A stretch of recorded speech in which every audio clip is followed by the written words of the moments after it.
Assalamualaikum warahmatullahi wabarakatuh. Anak-anakku sekalian, selamat berjumpa kembali pada mata pelajaran Bahasa Indonesia dengan Ibu Mimi Alpia. Pada kesempatan ini, kita akan melanjutkan materi pembelajaran Bahasa Indonesia sesuai dengan apa yang kita bahas dari sebelumnya. Ibu berharap kalian semua pada kesempatan ini tetap dalam keadaan sehat dan senantiasa dalam lindungan Allah Subhanahu wa Ta'ala. Oleh karena itu, sebelum mulai proses pembelajaran pada hari ini, mari kita awali terlebih dahulu dengan sama-sama berdoa. Sebelum mulai proses pembelajaran pada kesempatan ini, jangan lupa untuk mengisi presensi pada aplikasi yang sudah digunakan dari sebelumnya. Selain itu, kalian semua juga harus tetap mematuhi protokol kesehatan agar terlindung dari virus corona. Bagaimana caranya? Tentunya dengan cara menerapkan 5M.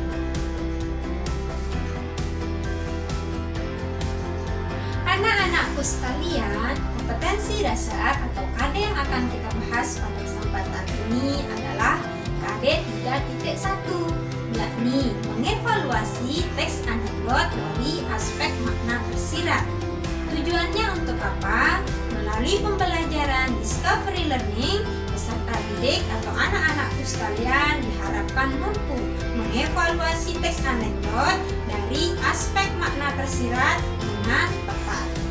Oleh karena itu, ada beberapa pertanyaan yang akan terjawab di dalam penjelasan yang akan Ibu sampaikan, sehingga nantinya kalian bisa membedakan antara materi teks eksposisi yang sudah kita bahas pada pertemuan sebelumnya. Pertanyaan yang pertama yang akan dijawab pada pembelajaran ini adalah, apakah ada yang masih memahami atau yang sudah memahami tentang teks anekdot tersebut? Tentunya nanti kita akan berbicara tentang definisi dari teks anekdot. Yang kedua, seperti apakah struktur dari teks anekdot tersebut? Dan yang ketiga, bagaimana dengan struktur kebahasaan dari teks anekdot tersebut? Nah, sekarang coba anak-anak sekalian perhatikan gambar yang ada di samping Ibu. Pada gambar tersebut, di sana ada sebuah makna tersirat atau makna tersembunyi yang ingin disampaikan oleh penulis. Akan tetapi, jika dihubungkan dengan materi teks anekdot, maka gambar yang ada pada karikatur yang Ibu tampilkan tersebut nanti akan dideskripsikan dengan menggunakan narasi. Sehingga apa? Pembaca atau orang yang melihatnya akan lebih mudah paham tentang apa yang ingin disampaikan atau tema yang ingin disampaikan oleh si penulis. Tentunya, untuk memahami gambar tersebut atau memahami sebuah bacaan tentang teks anekdot, terlebih dahulu kita harus paham tentang definisi dari makna tersirat yang ada di dalam teks anekdot tersebut. Ya, makna tersirat di dalam teks anekdot dimaknai sebagai sebuah pesan yang ingin disampaikan oleh si penulis. Akan tetapi, caranya secara tidak langsung. Dengan cara seperti apa penulis bisa menyampaikannya di dalam teks sebuah anekdot? Tentunya dengan melalui kalimat-kalimat atau pesan-pesan dialog yang terjadi antar tokoh yang ada di dalam teks anekdot tersebut. Yang menjadi pertanyaan dalam penjelasan yang Ibu sampaikan ini adalah, apakah sama definisi antara teks anekdot dan teks humor? Ya, nanti akan Ibu berikan penjelasan secara berikut. Penjelasan perbedaan antara teks anekdot dan humor.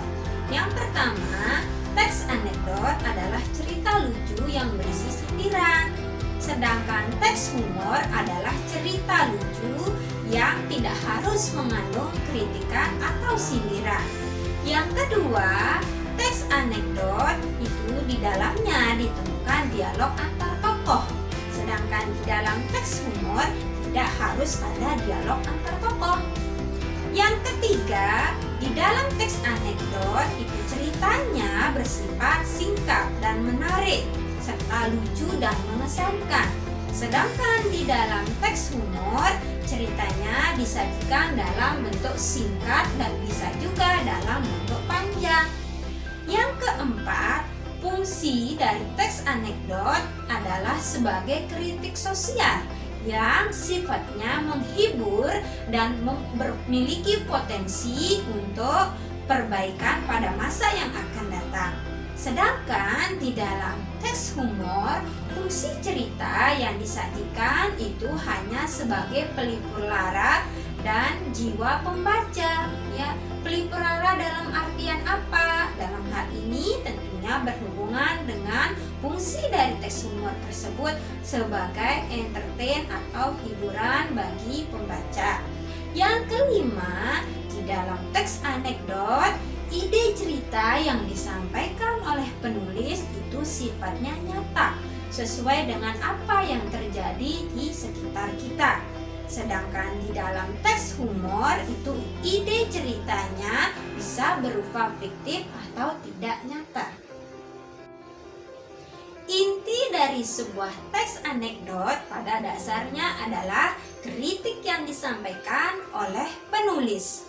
Ya, oleh karena itu, di dalam menyampaikan kritik di dalam teks anekdot itu penulis harus menyampaikannya secara tidak langsung. Hal tersebut dilakukan untuk menghindari konflik dan agar bisa diterima oleh pihak yang dikritisi. Oleh karena itu, penulis di dalam menyusun sebuah teks anekdot itu lebih banyak menggunakan ungkapan berupa kata, frasa, atau kalimat yang bermakna idiomatis, bukan makna yang sebenarnya.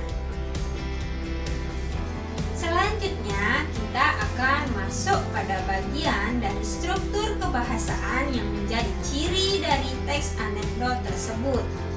Ciri yang pertama adalah kalimat yang digunakan di dalam teks anekdot itu menunjukkan apa yang sudah terjadi atau peristiwa yang sudah terjadi di masa lampau. Contohnya seperti yang ada di dalam teks anekdot yang berjudul Si Pengusaha Sadar. Ya, di dalam teks tersebut disebutkan jika suatu hari seorang pengusaha sedang memancing di sebuah danau. Kemudian ia menemukan sebuah botol yang terapung dan tertutup rapi. Ia pun membuka tutup botol itu. Kemudian keluarlah asap tebal. Tiba-tiba asap tebal itu pun berubah menjadi jin raksasa. Yang manakah di sini bagian yang menunjukkan peristiwa di masa lampau tersebut, yaitu terdapat di dalam kalimat suatu hari. Nah, berarti ini menunjukkan bahwa itu terjadi di masa lampau. Ciri dari kalimat yang kedua yang terdapat di dalam teks anekdot adalah menggunakan kata kerja aksi. Apa itu kata kerja aksi? Kata kerja aksi adalah kata kerja yang bisa disaksikan oleh mata kita sendiri atau sifatnya nyata, tidak abstrak tapi konkret. Contohnya, misalnya yang ada di dalam anekdot yang berjudul Si Pengusaha Sadar tersebut ada di dalam kalimat seorang pengusaha sedang memancing. Nah, kata memancing dalam hal ini itu bisa kita saksikan secara langsung. Contoh kata yang lain yang bisa dijadikan acuan juga misalnya seperti kata mendorong, menginjak, memukul, mengambil, dan lain sejenisnya. Contoh dari kata-kata tersebut masuk pada jenis kata kerja aksi, yaitu kata kerja yang bisa disaksikan langsung oleh mata kita sendiri atau bersifat faktual. Yang ketiga adalah menggunakan kalimat perintah. Apakah sama kalimat perintah dengan kalimat seru? Nah, di dalam hal ini kalimat perintah itu sifatnya menyuruh. Bagaimana dengan kalimat seru? Nah, kalimat seru itu biasanya dalam bentuk seruan. Oleh karena itu, di dalam teks anekdot yang Ibu contohkan tersebut ada kalimat yang menyebutkan, ya, sang jin berpikir sejenak. Ini masuk di dalam teks anekdot Si Pengusaha Sadar tadi, ya, dan menggelengkan kepala. Pelan-pelan jasadnya kembali berubah dan masuk ke dalam botol. Di dalam botol tersebut, sang jin berseru, "Tuan, tolong tutup botolnya." Nah, di sini kalimat "Tuan, tolong tutup botolnya" ada tanda seru. Nah, hal ini merupakan atau tanda seru tersebut merupakan ciri dari kalimat perintah.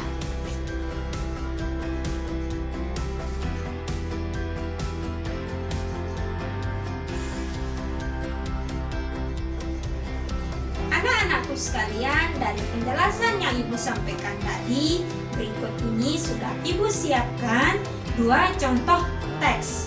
Ya, coba sekarang perhatikan kedua contoh teks yang ada di dalam video ini.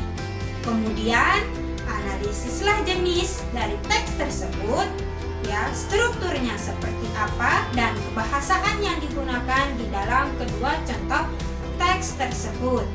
Ya, kemudian lakukan komparasi atau bandingkan antara kedua teks yang ada di sini. Ya, hal ini atau tugas ini bisa dikerjakan di dalam buku latihan dan nanti bisa dikumpulkan dengan menggunakan aplikasi yang sudah biasa digunakan. Anak-anakku sekalian, berdasarkan penjelasan yang Ibu sampaikan dari awal sampai akhir, kita bisa menyimpulkan jika teks anekdot adalah teks yang berisi kritikan atau sindiran yang sifatnya nanti bisa bermanfaat untuk melakukan perbaikan pada masa yang akan datang. Teks anekdot tersebut, ya, sindirannya atau kritikan yang disampaikan di dalamnya itu disampaikan secara implisit, dalam artian tidak disampaikan secara langsung, akan tetapi dengan menggunakan kalimat-kalimat yang ada di dalam teks anekdot tersebut. Yang kedua, struktur dari teks anekdot tersebut sesuai dengan apa yang Ibu sampaikan. Pada bagian akhir itu tetap mengandung simpulan dengan catatan untuk mempermudah memahami. Bagian awal itu tentunya bersifat runtut, mulai dari abstraksi, ya, gambaran umum dari apa yang akan disampaikan di dalam teks anekdot tersebut, bagian orientasi sampai pada masalah atau krisis, bagaimana reaksi dari krisis yang ada atau masalah yang ada antar tokoh di dalam teks tersebut sampai pada akhirnya penyelesaian masalah atau kodanya. Sedangkan untuk bagian dari struktur kebahasaan teks anekdot tersebut, ya, sifatnya nanti kalimat-kalimat yang digunakan itu bersifat lampau. Selain itu banyak ditemukan kalimat seru atau kalimat perintah yang ada di dalam teks anekdot tersebut. Selain itu ada apa lagi? Tentunya kata kerja yang digunakan di dalam teks anekdot itu sifatnya berupa kata kerja abstraksi yang bisa mempermudah pembaca, ya, atau penikmat dari teks anekdot tersebut memahami pesan yang ingin disampaikan oleh penulis. Demikian untuk simpulan yang bisa kita ambil pada pembelajaran di kesempatan ini. Demikian untuk penjelasan yang bisa Ibu sampaikan pada kesempatan ini. Semoga materi yang Ibu sampaikan dan penjelasan yang Ibu berikan bisa menambah wawasan dan pengetahuan kalian semua dan bisa diimplementasikan di dalam kehidupan sehari-hari. Sampai berjumpa kembali pada kesempatan berikutnya. Wassalamualaikum warahmatullahi wabarakatuh.